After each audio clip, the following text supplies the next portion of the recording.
सभी को जय माता जी। कक्षा 11 स्टेट सब्जेक्ट में मैं गिरीश सर आप सभी स्टूडेंट्स का हार्दिक स्वागत करता हूं। आज हम चैप्टर नंबर 5 के अंदर स्वाध्याय 5.1 के अंदर आगे के सूत्रों का अध्ययन करेंगे।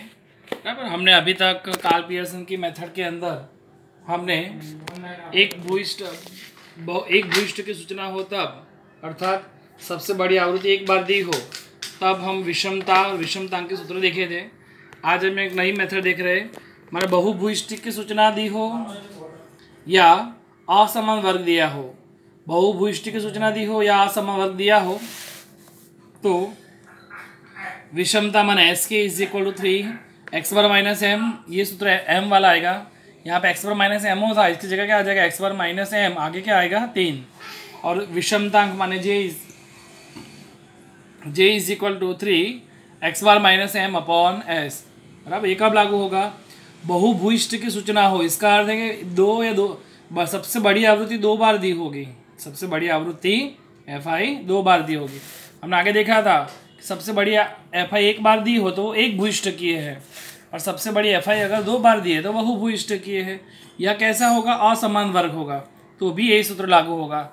मेथड यही रहेगी कार्ल पियर्सन की पद्धति से बहुभुयिष्ठ की सूचना दी हो या असमान वर्ग दिया हो तब हम इस मेथड का यूज़ करेंगे। S K is equal to 3 X bar minus M और J is equal to 3 X bar minus M upon S. Okay, इस पर हम स्वाध्याय 5.1 के अंदर हम सवाल नंबर 2 देखते हैं कि नीचे का आवृत्ति वितरण पर से 270 ग्राहकों का टी शर्ट की अलग अलग कंधों की लंबाई के आधार पर खरीदी से संबंधित है। इस सूचना का उपयोग करके कार्ल पियर्सन की पद्धति से, मैंने अभी समझाया वो पद्धति से विषमतांक ज्ञात करके उसका अर्थघटन कीजिए। विषमतांक ज्ञात करने से पहले देखने का एफ आई सबसे बड़ी कौन सी है यहाँ पर, तो यहाँ सबसे बड़ी एफ आई 56 एक बार और एफ आई दूसरी बार भी 56। यहाँ पे सबसे बड़ी एफ आई 2 बार दी है, माने बहुभुयिष्ठ की सूचना हुई। यदि बहुभुयिष्ठ की सूचना है तो विषमतांक माने जे का सूत्र आएगा 3 X bar minus M upon S, माने एक्स बार निकालेंगे, एस निकालेंगे और एम निकालेंगे। बराबर है। सबसे पहले हम एफ आई एक्स आई लिखेंगे। एफ आई दी है 12, 12.5, 13, 13.5, 14, 14.5, 15, 15.5 और 16। तो हम लिखते हैं एक्स आई 12, 12.5, 13, 13.5, 14, 14.5, 15, 15.5 और 16। फिर एफ आई दी है 5, 20, 30, 47, 56, 56, 5, 20, 30, 47, 56, 56, 37, 16, 3। बराबर, 37, 16, 3 ये एफ आई एक्स आई दोनों दे दी हो तो हमारा काम सरल बन जाता है, क्योंकि हमें सूत्र के अंदर 3 X bar minus M upon S माने एक्स बार निकालना है। आप जानते हो एक्स बार निकालने के लिए एफ आई एक्स का क्या करेंगे? गुणा, माने एफ आई एक्स का गुणा करेंगे तो क्या आंसर है? माने 5 गुणा 12 तो 60, 20 गुणा 12.5 तो 250, 30 गुणा 13 तो 390। इन दोनों का गुणा करेंगे तो एफ आई एक्स आई मिलेगी।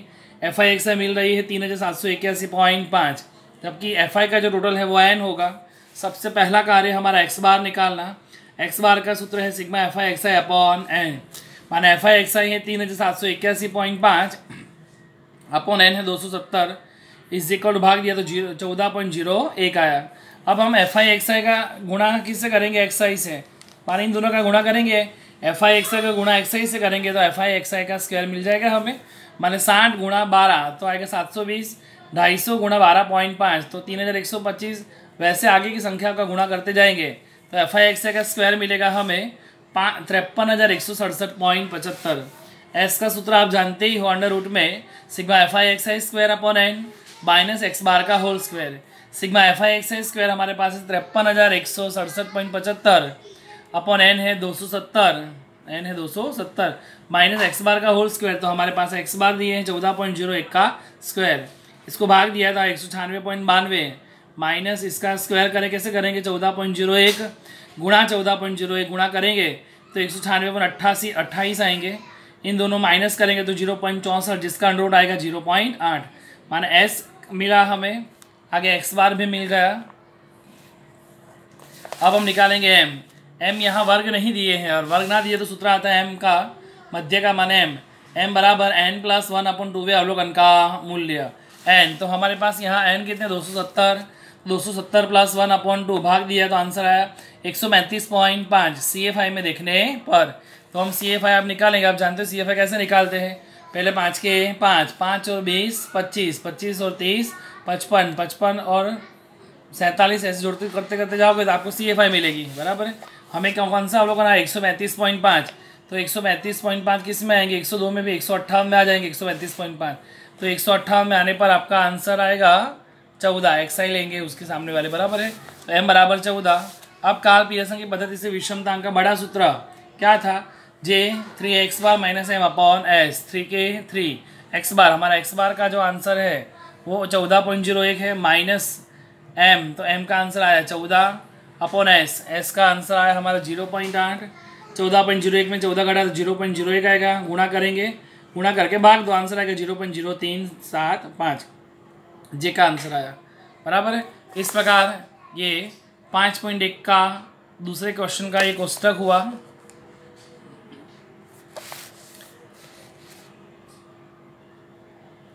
ये माध्य हुआ, ये S हुआ,